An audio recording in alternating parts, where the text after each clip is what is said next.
The afternoon sun cast long shadows across the weathered planks of Coyote Springs Station, a dusty outpost in the New Mexico territory. It was 1952, and while the Wild West had faded into history books, its echoes still lingered in these remote corners where law remained as sparse as rainfall. The station master glanced at his pocket watch, squinting toward the horizon where a cloud of dust signaled the approaching stagecoach. "Right on time," he muttered, surprising even himself. The coach thundered into view, its wooden wheels clattering against the hard-packed earth, 6 horses heaving and snorting as the driver called them to halt. Dust billowed around the vehicle, momentarily obscuring the weather-beaten Concord coach with its faded red paint and iron fixtures. "Coyote Springs!" the driver announced, setting the brake and climbing down with practiced ease. 30-minute stop for water and provisions." 4 passengers disembarked, each one a character in their own right. First came Augustus Thornton, a wealthy cattle rancher whose expensive suit couldn't quite hide the calluses on his hands. He adjusted his polished boots and surveyed the station with thinly veiled disdain. Behind him stepped Widow Eleanor Blackwood, her black dress immaculate despite the journey, her spine straight as a rifle barrel. Though the veil had been pushed back from her face, her eyes remained shadowed, guarded. Then came Howard Miller, a boisterous gambler whose loud voice carried across the yard as he stretched dramatically. "Lord Almighty, my backside's flatter than a pancake. Any chance of whiskey in this godforsaken place?" The 4th passenger descended last, moving with a quiet deliberation that seemed at odds with the surroundings. Elijah Wraith, that was the name he'd given when booking passage, wore a weathered hat pulled low over his eyes. His clothes were unremarkable, neither fine nor shabby, just functional. A worn leather satchel hung from his shoulder, and he carried himself with the alert stillness of a man accustomed to watching rather than being watched. Inside the station, locals eyed the newcomers with undisguised curiosity. Strangers meant stories, and stories were currency in places like Coyote Springs. "That quiet one's been on 3 coaches now," the station master whispered to the cook. "Reads newspapers, make notes, barely speaks 10 words together." "Running from something?" the cook wondered. "Or hunting something," the station master replied. Elijah settled at a corner table, ordered coffee with a polite nod, and unfolded a week-old newspaper. But those who watched closely might notice how his eyes occasionally lifted, scanning the room with a methodical precision. How he positioned himself to view both entrances while keeping his back to the wall. How his right hand never strayed far from his side, where the subtle bulge of a shoulder holster disrupted the line of his jacket. The gambler approached, drink in hand. "Mind if I join you, friend? Howard Miller's the name." Elijah gestured to the empty chair without enthusiasm. "Not much for conversation, are you?" Howard chuckled. "Not much worth saying," Elijah replied, his voice surprisingly soft, with the faint trace of an Eastern education. But as Howard launched into a rambling tale of poker games and close calls, something shifted in Elijah's expression. For just a moment, as the gambler mentioned a town called Redemption Creek, a dangerous light flickered in Elijah's eyes. There and gone so quickly it might have been imagined. It wasn't the look of a drifter or a salesman. It was the calculating gaze of a predator who had just spotted prey. If you thought this was interesting, wait until you see what happens next. Tell me where you're watching from, and if you've ever encountered someone who wasn't what they seemed at first glance. The stagecoach lurched forward, leaving Coyote Springs behind in a cloud of dust. Inside the swaying compartment, passengers settled in for the next leg of their journey. 12 hours through Red Rock Canyon and into territory where the law's reach grew thinner with each passing mile. Augustus Thornton tightened his grip on the leather briefcase perched on his knees. "Driver mentioned we'd be passing through Sidewinder Gap. Wasn't there trouble there last month?" Widow Blackwood's gloved hands tensed in her lap. "A robbery, I believe. The westbound mail coach." "Robbery?" Howard Miller leaned forward, suddenly attentive. "I heard it was the Corbin gang. Shot the driver dead and took everything. even the passengers' boots." He chuckled, seemingly unbothered by the grim tale.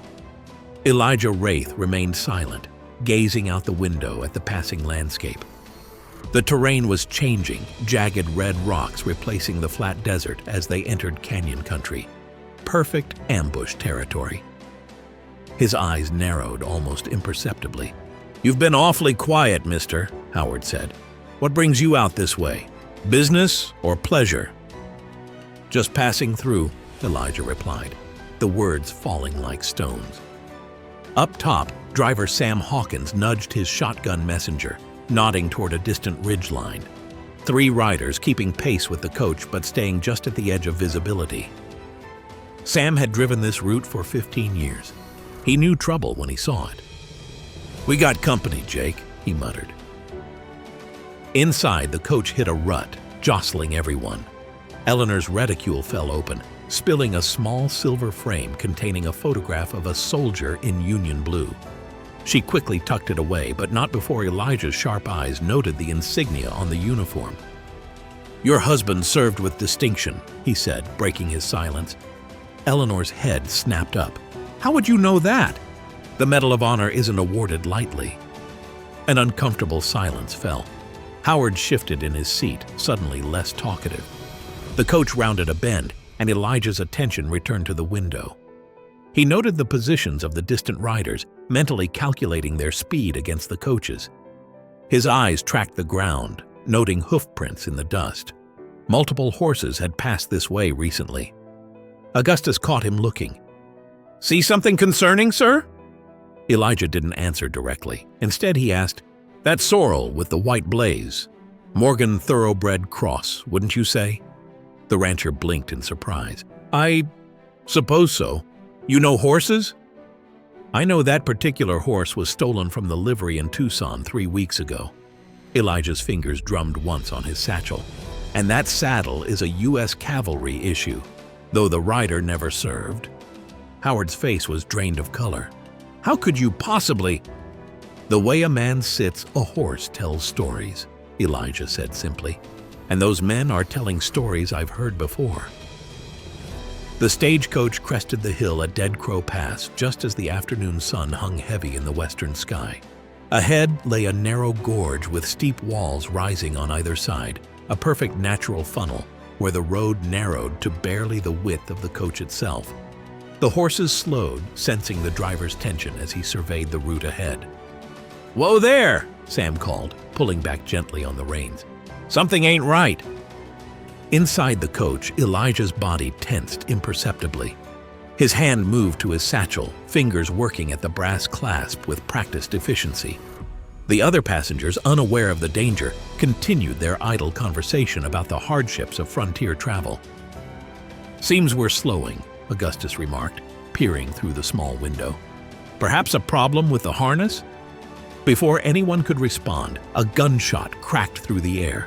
One of the lead horses reared in panic as the bullet kicked up dust at its feet. Sam cursed, struggling to control the team as more shots rang out, echoing across the canyon walls. "Everybody down!" Elijah commanded, his voice suddenly carrying the unmistakable tone of authority. Howard Miller dove to the floor, whimpering, "Oh God, we're all going to die." The widow Blackwood, surprisingly, remained composed, though her knuckles whitened as she gripped the leather strap beside her seat. Augustus clutched his briefcase to his chest as if it contained his very soul. Outside, rough voices called out, "Throw down your weapons and nobody gets hurt. This is a holdup." Elijah crouched below the window line, moving with the fluid grace of a man well versed in combat. From his satchel, he withdrew not a gun as expected, but something else. A tarnished silver badge bearing the words, Pinkerton National Detective Agency. "Mrs. Blackwood," he whispered, catching the widow's eye. "I believe you have a derringer in your reticule. Have you ever used it?" Her eyes widened slightly, but she nodded.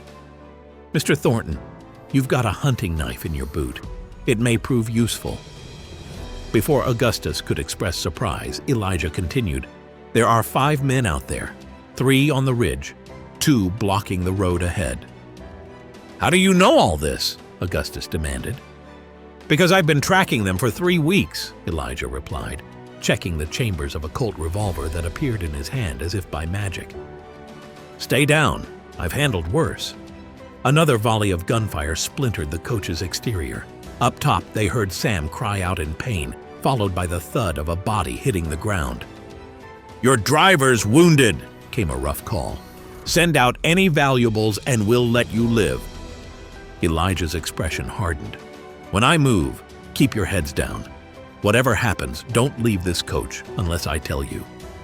"Who are you?" Eleanor whispered, a newfound respect in her eyes. Elijah chambered around with a decisive click. "Just a man who's seen too many good people hurt by men like these." Then, with a fluid motion that spoke of years of training, he kicked open the door and rolled into the dust of Dead Crow Pass.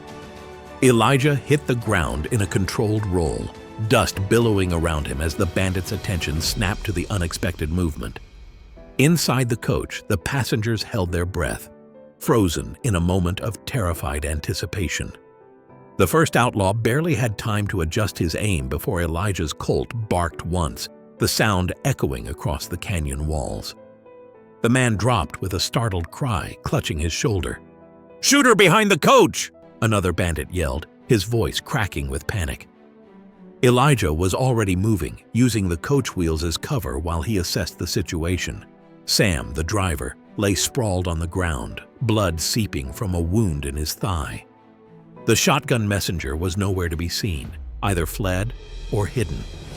Up on the ridge, 2 bandits were maneuvering to get a better angle. Without looking, Elijah spoke just loud enough for the coach occupants to hear.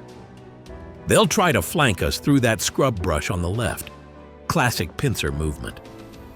True to his prediction, seconds later the sound of hoofbeats confirmed riders circling to the southern approach. Eleanor gasped as Elijah's eyes briefly met hers through the coach window. "Mrs. Blackwood, when I give the word, I need 1 shot from your Derringer aimed high out the right window. Not to hit, just to distract." She nodded, steely determination replacing her fear. With astonishing quickness, Elijah crawled beneath the coach, emerging on the other side just as the outlaw leader bellowed orders to his men.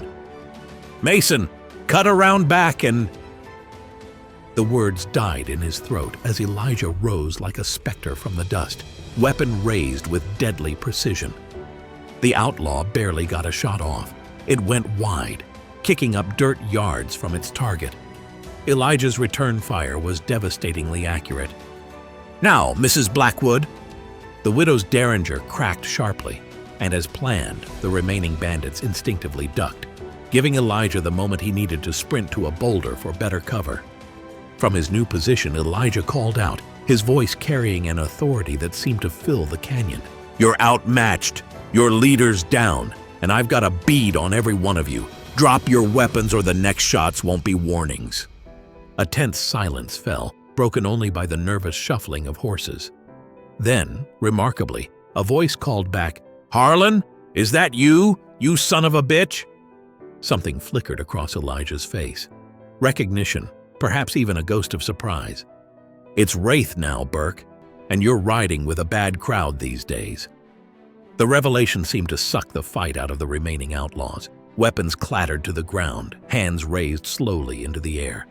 Inside the coach, Howard Miller's jaw hung open in disbelief. Augustus clutched his briefcase, eyes wide with shock. Only Eleanor seemed unsurprised, a knowing look settling across her features. As the dust settled, Elijah approached the stagecoach, his posture relaxed but alert, like a predator who knows the hunt is over but remains vigilant. "You knew them," Augustus said accusingly as Elijah reached the coach door. "I know their kind," Elijah corrected. "Men who think desperation justifies cruelty." His gaze swept over the captured bandits. "And I know they don't operate this far south without a reason." Howard swallowed hard, avoiding Elijah's penetrating stare. "Who are you?" Augustus demanded. Elijah's weathered face revealed nothing, just someone who was in the right place at the right time. Night had fallen by the time they'd made a defensible camp. The bandit sat bound against a large boulder under Eleanor's surprisingly competent guard. Sam's leg wound had been cleaned and bandaged by Elijah's steady hands, while Augustus and Howard gathered firewood from the sparse vegetation dotting the canyon floor. The flames cast flickering shadows across the assembled faces as they huddled close to the warmth. For a long moment, no one spoke, each person processing the day's events in their own way. It was Eleanor who finally broke the silence. "You're not going to tell us who you really are you, Mr. Wraith?" Her voice carried no accusation, only calm certainty. Elijah's eyes reflected the dancing firelight as he sipped from a tin cup of coffee. He seemed to weigh his words carefully before responding. "Sometimes a man's past is best left buried," he said quietly. Then, after another pause, he reached into his satchel and extracted a small leather wallet. He flipped it open, revealing the Pinkerton badge they'd glimpsed earlier. "But circumstances being what they are, I knew it," Augustus breathed. "Government man." "Not exactly," Elijah corrected. "Pinkerton agents are private investigators. I was with the agency for 15 years, specialized in tracking fugitives across state lines." "Was?" Howard asked, his earlier bravado notably diminished. "I retired last year, or tried to." A ghost of a smile touched Elijah's lips. "That's the problem with developing certain skills. They're hard to set aside when needed." He reached for a stick and drew a map in the dirt between them. "These men are part of the Corbin gang. They've been working the territory between here and Fort Davis for 6 months, hitting coaches, payroll shipments, anything with valuables." "But why were you on our coach?" Eleanor asked, her intuition sharp as ever. Elijah's expression darkened. "Because 3 weeks ago, they ambushed another Pinkerton agent, a friend, Jim Harlow. They didn't just rob him, they executed him, make an example." The fire crackled in the silence that followed. "So you're on a revenge mission," Augustus surmised. "Justice mission," Elijah corrected. "I've been tracking them since Fort Stockton. I knew they'd hit another coach soon, so I booked passage on every coach leaving the territory for a week straight." He glanced at the tied-up bandits. "These are just the foot soldiers. Their leader, man named Corbin, wasn't among them today. That means they were testing something, or someone." Howard shifted uncomfortably on his log seat. "How could they have known which coach to hit?" "That's the question that's been bothering me," Elijah agreed, his eyes sweeping across each of their faces. "Almost like someone told them which coach carried something worth taking." Augustus clutched his briefcase tighter, an action not lost on Elijah. Eleanor's expression remained carefully neutral, though her hand never strayed far from her reticule. "Get some rest," Elijah advised. "We'll head out at first light. Fort Mercy is about 6 hours' ride from here, assuming we can fix the coach." As the others settled in, Elijah remained seated, his back against a rock, eyes vigilant in the darkness.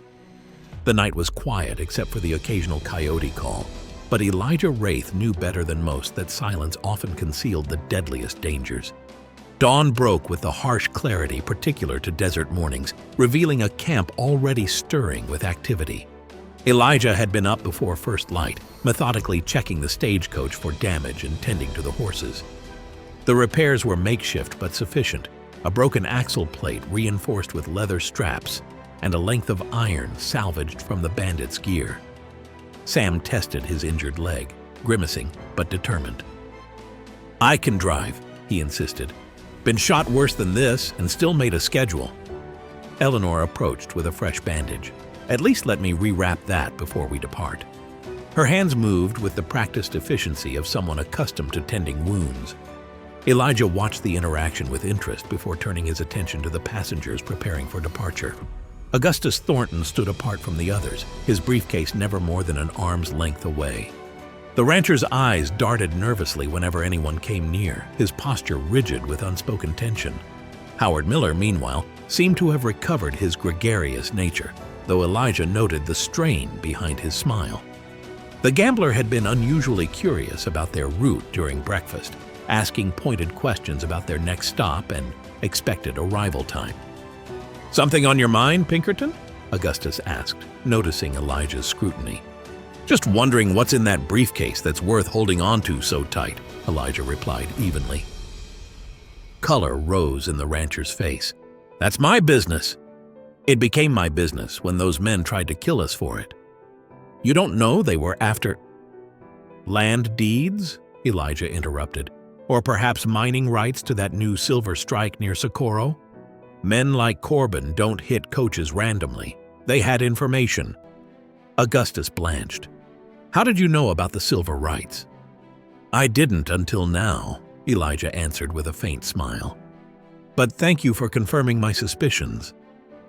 From the other side of the camp, Howard's laughter rang out a little too loudly as he helped Eleanor into the coach. Elijah's eyes narrowed, taking in the gambler's nervous mannerisms. The way his left hand kept touching his vest pocket. The slight tremor in his usually steady card-shuffling fingers.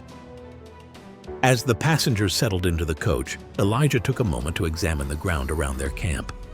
Boot prints told their own story, including a set leading away from the camp and back again, made sometime during the night when everyone was supposedly asleep. Inside the coach, tension thickened the air as Elijah took his seat. Eleanor sat with perfect posture, her eyes occasionally meeting Elijah's with unspoken understanding. Howard fidgeted with his pocket watch while Augustus clutched his briefcase as if it contained his very life. "Fine day for traveling," Howard offered weakly as the coach lurched forward. "Is it?" Elijah responded, his tone casual but his eyes sharp. "Seems to me there's a storm brewing." "I don't see any clouds," Howard replied with forced cheerfulness. "Not all storms come from the sky, Mr. Miller." Elijah's gaze flickered to the horizon where dust clouds indicated riders moving parallel to their route. "Some follow right behind us, waiting for the right moment to strike." Augustus shifted uncomfortably. "You think they'll try again?" "I know they will," Elijah said, his hand resting near his holster. "The only question is whether the danger is out there." He nodded toward the distant riders. "Or already inside this coach." The wheels turned relentlessly onward, carrying them deeper into a web of deception that Elijah was only beginning to unravel. Nightfall came swiftly to the canyonlands, the temperature dropping as stars emerged across the vast expanse of sky. They'd made camp at the junction of two dry riverbeds, the coach positioned strategically between two large boulders. A small fire crackled at the center of their makeshift camp, casting long shadows that danced across the weathered faces of the travelers. Elijah had suggested they stop rather than push on to Fort Mercy, citing the horses' fatigue. But his real motivation became clear as he meticulously checked sightlines and established a perimeter, placing small stones in strategic locations around the camp that would signal if anyone crossed them in the night. "Is all this necessary?" Howard asked, watching Elijah's preparations with thinly veiled nervousness. "Better prepared than dead," Elijah replied simply. As the others bedded down, Elijah volunteered for the first watch. He sat motionless against a boulder, hat tilted low, appearing to doze but remaining acutely aware of every sound. 3 hours passed in relative quiet, the only disturbance being Augustus's occasional murmuring in his sleep, his fingers still clutching the edge of his briefcase. Shortly after midnight, Elijah noted the slight shifting of Howard's blanket. The gambler's breathing changed, becoming deliberately measured, the sound of someone pretending to sleep. Elijah remained motionless, only his eyes moving beneath the brim of his hat as Howard carefully rose, glancing furtively at the sleeping forms around him. With the stealth of a practiced thief, Howard slipped beyond the firelight, moving toward a stand of scrub brush 30 yards from camp. Elijah waited until Howard had completely disappeared before silently rising to follow, his footfalls making no more sound than a desert fox. The gambler moved with purpose, navigating the terrain with surprising confidence for a man supposedly unfamiliar with the territory. After 15 minutes, Howard stopped at a small clearing where 3 men waited on horseback, their faces concealed by bandanas pulled up over their noses. "You're late," one of them growled. "I couldn't get away any sooner," Howard whispered urgently. "That damn Pinkerton watches everything." "Pinkerton?" The lead rider spat on the ground. "You didn't say anything about no Pinkerton." "I didn't know. He was just some quiet fellow until the shooting started." Howard paced nervously. "Look, the plan's still good. Thornton's carrying silver mine deeds worth a fortune. I've seen them. Legal transfers for the entire Diablo Ridge strike." The lead rider leaned forward in his saddle. "What about this lawman? He's going to be a problem?" "He's good," Howard admitted reluctantly. "But he's just one man, and he trusts me. I showed him this map." Howard patted his satchel triumphantly. "Marking your hideout near Eagle Peak." The riders exchanged glances and began to laugh. "What's so funny?" Howard demanded. "Eagle Peak is 20 miles in the wrong direction, you fool," the leader chuckled. "Corbin's gonna find that real amusing." "But that's where the Pinkerton thinks you're headed," Howard protested. "I planted it in my bag, where he'd find it when he searched our things. He already did it once while we were setting up camp." In the shadows nearby, Elijah smiled faintly. The false map had been planted in Howard's bag 2 days earlier, before they'd even boarded the coach. The gambler had played his part perfectly without ever realizing he was being manipulated. "So what's the plan?" the leader asked. "Dawn, 2 miles ahead at Rattlesnake Gulch. I'll make sure Thornton rides up top with the driver. You take care of them, and the deeds are yours." "And the Pinkerton?" Howard's voice hardened. "Kill him first." Howard crept back to camp, unaware of the shadow that followed him. He settled into his bedroll with a satisfied smile, convinced his treachery remained undetected. Elijah, meanwhile, circled around to approach the camp from a different direction, his mind working through the revelation of Howard's betrayal. Dawn broke with a crimson streak across the eastern sky as the travelers prepared to depart. Elijah had made no mention of the night's events, treating Howard with the same measured courtesy as before. But beneath his calm exterior, a plan was forming. "Mr. Thornton," Elijah said casually as they packed up, "you might consider riding up top with Sam today. The view of Rattlesnake Gulch is quite something at sunrise." Augustus frowned. "I prefer the coach interior." "Fresh air might do you good," Elijah insisted, his tone light but his eyes conveying something more. "Besides, I need to discuss something with Mrs. Blackwood regarding her late husband's military connections." Howard's face flickered with panic. "I could ride up top instead," he offered too quickly. "Never mind the dust. I've always enjoyed a good view." "No need to trouble yourself," Elijah replied. "Besides, I believe you and I have matters to discuss as well." As they boarded, Elijah positioned himself directly across from Howard, their knees nearly touching in the confined space. Eleanor sat beside Elijah, her composure perfect, save for the slight tightening of her grip on her reticule. The coach lurched forward, wheels creaking as they began the descent toward Rattlesnake Gulch. Howard's eyes darted nervously to the windows, calculating distances and timing. "Beautiful country," Elijah remarked, breaking the tense silence. "Though I hear Eagle Peak is even more impressive." Howard's head snapped up. "Eagle Peak?" "Yes," Elijah continued conversationally. "Isn't that where you directed me with that map you so helpfully left in your satchel? The one showing the Corbin gang hideout?" The color drained from Howard's face. "I don't know what you're—" Elijah moved with startling speed, his hand clamping around Howard's wrist as the gambler reached for a hidden derringer. "Don't," he said quietly. "How long have you known?" Howard whispered. "Since before you boarded the coach in Tucson," Elijah replied. "The Pinkerton agency has been watching Corbin's operation for months. We knew he had an inside man feeding him schedules of valuable shipments." From her seat, Eleanor produced a small pistol from her reticule, pointing it steadily at Howard. "I believe I should mention, Mr. Miller, that I am also with the Pinkerton agency." Howard's jaw went slack. Gunfire suddenly erupted from the ridge above, bullets splintering the coach's side. The horses bolted in panic, the coach lurching violently as Sam struggled for control. "They're early!" Howard cried out. Elijah kicked the door open, the landscape rushing by in a blur. "Mrs. Blackwood, keep him covered!" Without waiting for acknowledgement, he pulled himself onto the coach roof where Augustus clung desperately to the railings. Sam had been hit again, blood streaming from his arm as he fought to control the terrified horses. "Hold tight!" Elijah shouted, taking the reins from Sam's weakening grasp as the coach careened wildly toward the narrowest part of Devil's Gulch, pursued by thundering hoofbeats and the crack of rifle fire. The stagecoach burst from Devil's Gulch like a cork from a bottle. Horses lathered and heaved as Elijah guided them toward the scrubby cover of a juniper grove.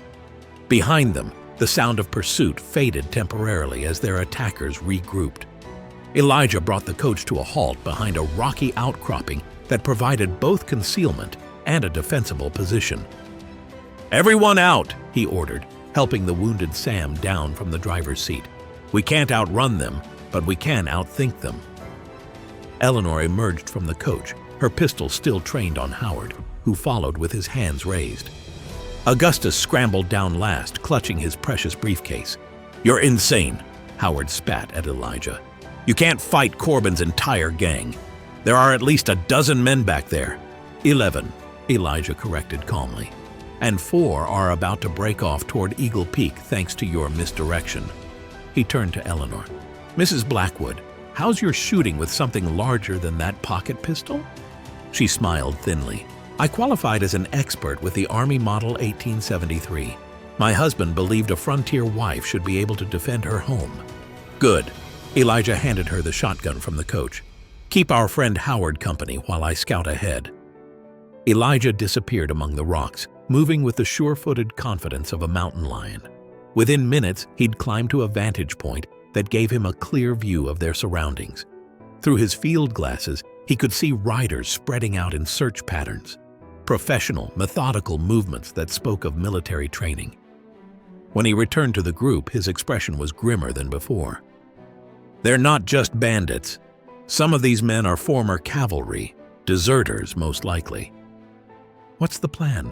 Eleanor asked, all pretense of the delicate widow now abandoned. "Fort Mercy is 5 miles southwest, too far to reach on foot with the wounded." Elijah's eyes narrowed as he studied the terrain. "But Corbin's actual hideout is less than 2 miles due east, last place they'd expect us to go." "You want to head straight for their hideout?" Augustus asked incredulously. "That's suicide." "It's the one place they've left unguarded," Elijah countered.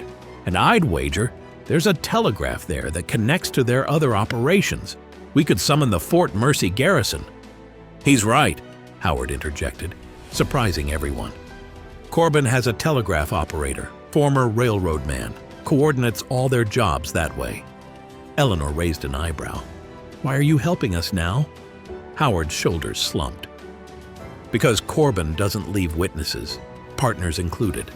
I'm a dead man either way. Might as well die with a slim chance." "Nobody's dying today," Elijah stated firmly. He pulled a rough map from his pocket, quickly marking positions. "There's a back approach through that dry creek bed. 2 men guard the rear entrance, usually half drunk by midday." "And once inside?" Augustus asked. "We take control of the telegraph, send for help, and hold until reinforcements arrive." Elijah made it sound simple, though his eyes betrayed the complexity of what he proposed. "Can we trust him?" Eleanor nodded toward Howard. Elijah studied the gambler for a long moment. "No, but we can use him.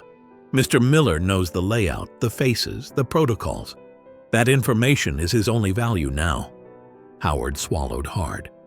"I can get us past the sentries. They know me." "Good," Elijah said, checking his Colt methodically. "Because you'll be walking. One wrong move." He left the threat unspoken. As they prepared to move out, Sam adjusted his bandaged arm. "I ain't much use in a fight right now, but I can still shoot if needed." "I'm counting on it," Elijah replied, handing him a revolver. "Everyone stays close, moves fast, and follows my lead. This isn't just about survival anymore. It's about ending the Corbin gang for good." The approach to Corbin's hideout proved exactly as treacherous as Elijah had anticipated. They moved single file through the dry creek bed, crouching low beneath the eroded banks that provided their only cover. Howard led the way, followed closely by Elijah, whose vigilant eyes never left the gambler's back. Eleanor assisted Sam while Augustus brought up the rear, still clutching his briefcase like a lifeline. The hideout itself was a weathered adobe structure, once a Spanish mission, now half reclaimed by the desert. Two guards lounged in the shade of a lean-to, passing a bottle between them, just as Elijah had predicted. "Those are the new boys," Howard whispered. "Recruited last month. They'll recognize me." Elijah nodded once. "Go. Act naturally. Tell them you escaped during the ambush and need to see Corbin immediately. We'll move when they're distracted."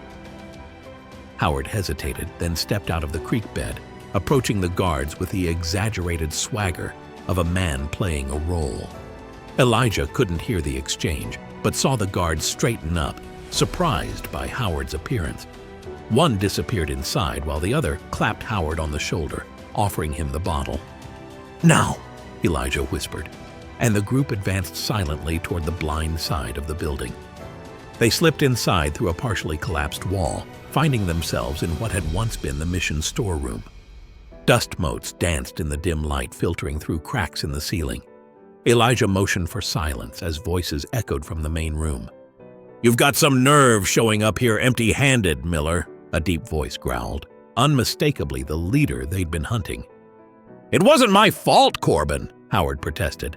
"That Pinkerton came out of nowhere." "Pinkerton?" The voice sharpened with interest. "Describe him." As Howard fumbled through a description, Elijah signaled to Eleanor and the others to stay put.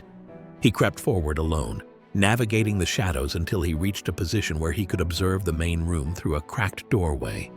Jasper Bloodjack Corbin stood with his back to a stone fireplace, a tall man with a shock of prematurely white hair and a scar bisecting his left cheek. Elijah immediately recognized him, not from wanted posters but from personal memory. 5 years earlier, Elijah had nearly captured Corbin after a bank robbery in Denver, but the encounter had ended with 2 dead deputies and Corbin's escape. Howard stood nervously before the gang leader, sweat beading on his forehead. 4 other men lounged around the room, all armed, all watching Howard with the predatory gaze of men who smelled weakness. Elijah weighed his options. Their numbers were nearly even, but a direct confrontation would put the others at risk. He needed to separate Corbin from his men. The decision was made for him when Corbin suddenly laughed, a harsh sound devoid of humor. "This Pinkerton you're so afraid of, he wouldn't happen to have a scar across his right hand? Quiet fellow, watches more than he talks?" Howard blinked in surprise. "Yes, that's him exactly. How did you—" "Because he's standing right behind you," Corbin said, staring directly at the doorway where Elijah hid. In one fluid motion, Elijah stepped into full view, his Colt already drawn. "Hello, Jasper. It's been a while." Corbin's face split into a mirthless grin. "Elijah Wraith. I was wondering when you'd catch up to me." "You knew I would eventually," Elijah replied evenly. "That I did," Corbin agreed, his hand hovering near his holster. "That I did." "You two know each other?" Howard stammered, looking back and forth between the men. "Oh, we go way back," Corbin said, never taking his eyes off Elijah. "Denver, 47. He nearly had me." "Would have had you if you hadn't shot those deputies in the back," Elijah replied, his voice calm but edged with steel. The room had gone deathly still, the other gang members frozen in place, sensing the tension crackling between the 2 men. None dared make the first move without Corbin's signal.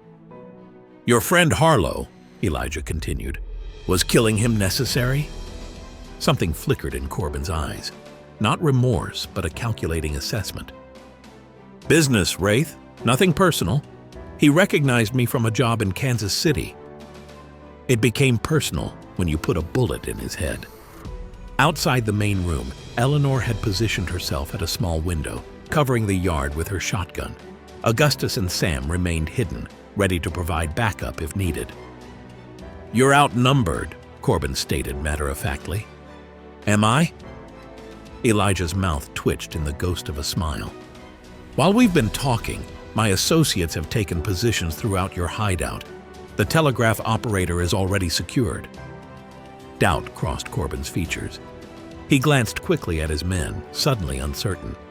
In that moment of hesitation, Elijah made his move. "Now, Eleanor!" The shotgun roared from the window, shattering the lantern above Corbin's men and plunging half the room into darkness. The distraction was all Elijah needed. He lunged forward, tackling Corbin as gunfire erupted around them. The two men crashed through a rotted door into what had once been the mission's chapel. Corbin recovered quickly, drawing a knife from his boot and slashing at Elijah's torso. The blade caught fabric but missed flesh as Elijah rolled away. "Always did prefer fighting dirty," Elijah commented, circling his opponent. "Whatever works," Corbin growled, lunging again. The fight was brutal and swift. Corbin had the feral strength of a man who'd spent his life taking what he wanted by force. But Elijah had discipline, training, and the cold precision of a man who'd spent years hunting the most dangerous fugitives across the frontier. When it ended, Corbin lay face down on the chapel floor. Elijah's knee pressed into his back as he secured handcuffs around the outlaw's wrists. "Jasper Corbin," Elijah said formally, "you're under arrest for murder, robbery, and about a dozen other crimes I'll remember by the time we reach Fort Mercy." A week after the raid on Corbin's hideout, the stagecoach once again stood ready at Coyote Springs Station. Fresh horses stamped impatiently in their traces, eager to begin the journey. The station bustled with unusual activity. Fort Mercy had dispatched soldiers to escort the Corbin gang to territorial prison, and curious onlookers gathered to catch a glimpse of the notorious outlaws. Elijah stood apart from the crowd, watching the proceedings with his characteristic quiet vigilance. His job was done. Corbin and his men would face justice for their crimes. Howard Miller had turned state's evidence in exchange for a reduced sentence, and the silver mine deeds had been secured. Even Sam had recovered enough to resume his position as driver. Eleanor approached, no longer dressed in widow's black, but in the practical attire of a Pinkerton operative. "So you're really leaving?" she asked. Elijah nodded. "My report's filed. The agency's satisfied." "They've offered you your position back, you know. Full reinstatement." A faint smile touched Elijah's weather-worn face. "Some paths are hard to leave behind." Eleanor studied him for a moment, then reached into her pocket and withdrew an envelope. "This came for you this morning, from the Denver office." Elijah accepted it with a questioning look, but didn't open it immediately. "Whatever's next for you," Eleanor said. "You've done good work here, Elijah." As the loading call sounded, passengers began boarding the coach. Elijah picked up his worn leather satchel, taking one last look at the horizon where Devil's Gulch cut its path through the ancient stone. He tipped his hat to Eleanor and climbed aboard, settling into his familiar corner seat. Only then did he open the envelope, scanning its contents with an inscrutable expression. Another assignment, another chase. The coach lurched forward, wheels turning toward new horizons, carrying Elijah Wraith toward whatever justice awaited his particular skills. If you thought these were crazy, you won't want to miss what happens in this next video.